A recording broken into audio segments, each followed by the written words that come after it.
astrology and other divinatory arts are not a replacement or substitute for physical or psychiatric health care. If this is an emergency situation or you are in crisis, please do not defer your wellness to readings or horoscopes. Seek situation-appropriate, qualified assistance instead. Hey there, Libra, Sun, Moon, and Rising. It's time to have a look and see what is going on when it comes to your monthly astrological forecast for November 2022. And just a quick reminder, if you ever want to get a session with me, you do need to go on ahead to my website. It's integrativemysticism.com, or you can follow the links in the down bar below. And of course, don't forget to like, share, and subscribe. You know I appreciate it. And of course, engagement helps this channel out a lot.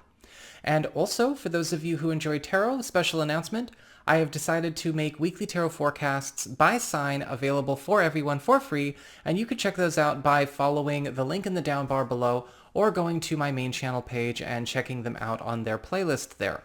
They're organized under one big video with chapters dedicated to each sign.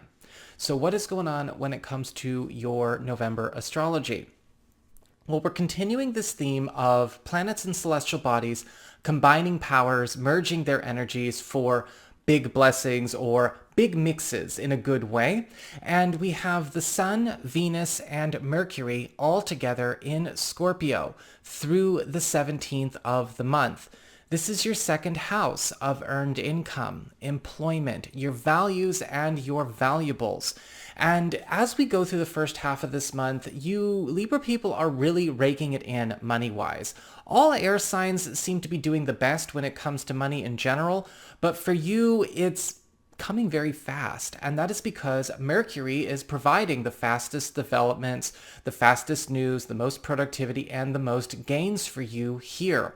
Venus, of course, is making you a lot more popular on the job and in your market, making people more generous and allowing you to make a lot more money for either doing the same amount of work or even less work, but it's still coming to you hand over fist.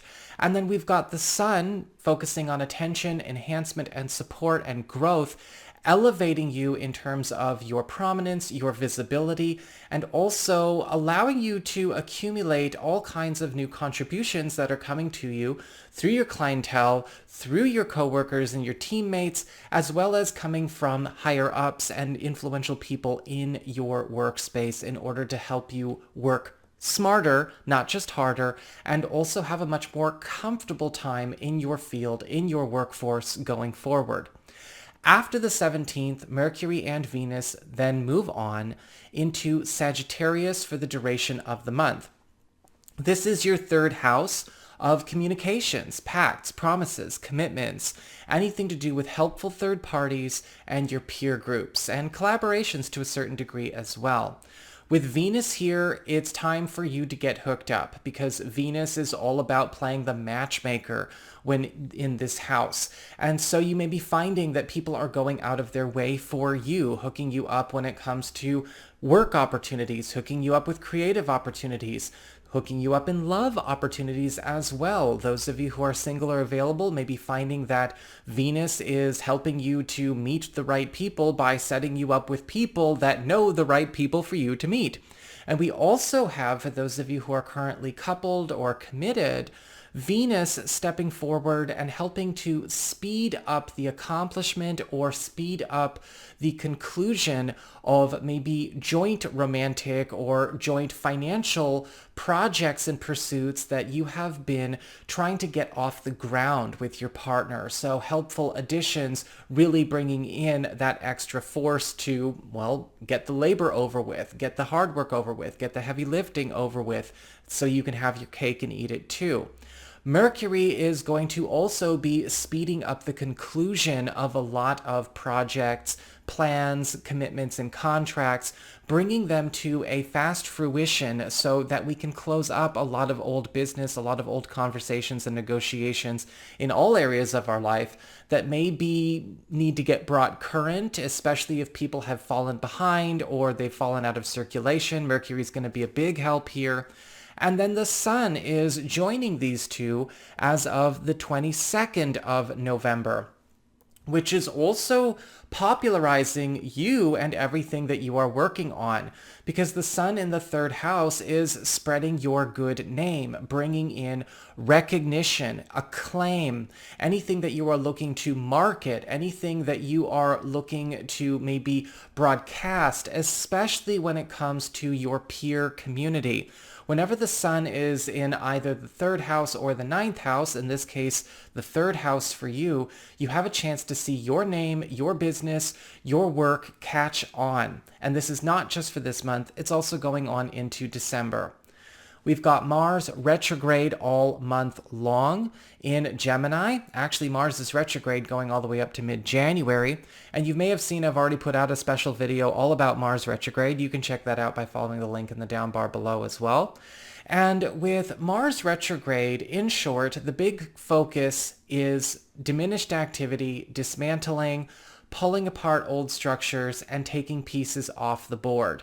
This is taking place in your ninth house of higher education, government legal proceedings, travel, as well as culture and your spiritual path and practice. With Mars retrograde here, you may be finding that certain spaces are getting vacated when it comes to seats, or maybe ordinances, orders, agreements, or individuals are concerned that have been getting in your way. This can, however, create a bit of chaos every once in a while, maybe shaking up certain groups or communities that you're a part of, or maybe even reopening old negotiations, old conversations, old arguments and disputes that need to be reopened because they were not concluded fairly or they were not concluded in an orderly fashion. There was maybe something slapdash. So be prepared for old business to get brought up here, but in the best way possible, because we're also taking a lot of things off your plate that don't belong. We've got a full moon lunar eclipse in Taurus taking place on the 8th of the month. And of course, as a full moon lunar eclipse, this is going to be creating a 90-day window period of effect, more than just the usual 2 weeks of a normal full moon, because a lunar eclipse is just a full moon exponentially amplified.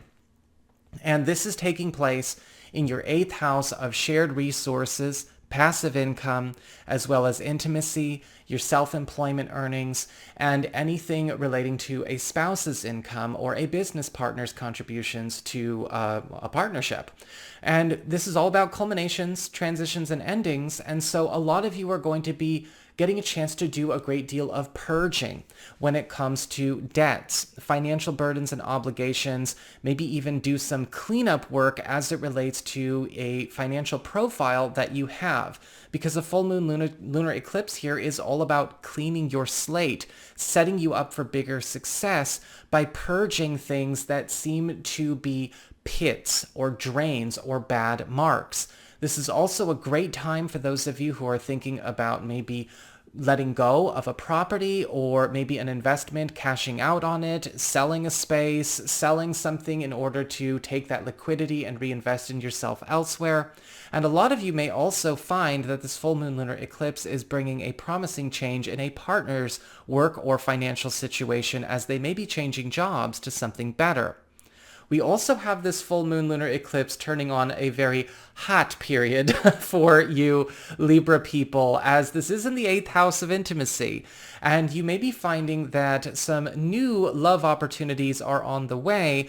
And for those of you who are curious, yes, this full moon can get a bit wild. And this is going to be a wild phase for a lot of you going up through January, whether you are going nuts with a romantic partner, really letting your hair down, getting a bit more carnal, or attracting a new person into your life to have that experience with as well if you are single. We've got a new moon in Sagittarius on the 23rd of the month, which is opening up a 2-week window period for new beginnings, seed planting, and initiations to occur in your 3rd house of communications, pacts, promises, commitments, and peer groups, as well as helpful third parties. And I do see a new ally stepping forward into your world. This could be somebody that is a friend, or maybe somebody that you are choosing to go on a collaborative adventure with. And they are going to help you secure some kind of new source of wealth or revenue for each of you to enjoy. So this is an expansion. This is an alliance in the making. And finally, we also have Jupiter turning direct in Pisces on November 23rd as well. And Jupiter's been retrograde for a good few months. But with Jupiter turning direct in your sixth house of work, your reputation, your schedule, anything relating to the teams that you're on, as well as the clients and customers you serve, you're going to see a big transformation to the way that you are doing business, who you are working for, who you are serving. And a massive influx of wealth and resources is going to change the life direction of this part of your chart. Who you are working for, who you are getting to work with, and who's attracted to you. It's going through a massive overhaul, but in a very, very good way. So that is what I've got for you, Libra. I hope you enjoyed it. If you did, don't forget to like, share, and subscribe. You know I appreciate it. And should you ever want to get a session with me, you can go on ahead to my website. It's integrativemysticism.com.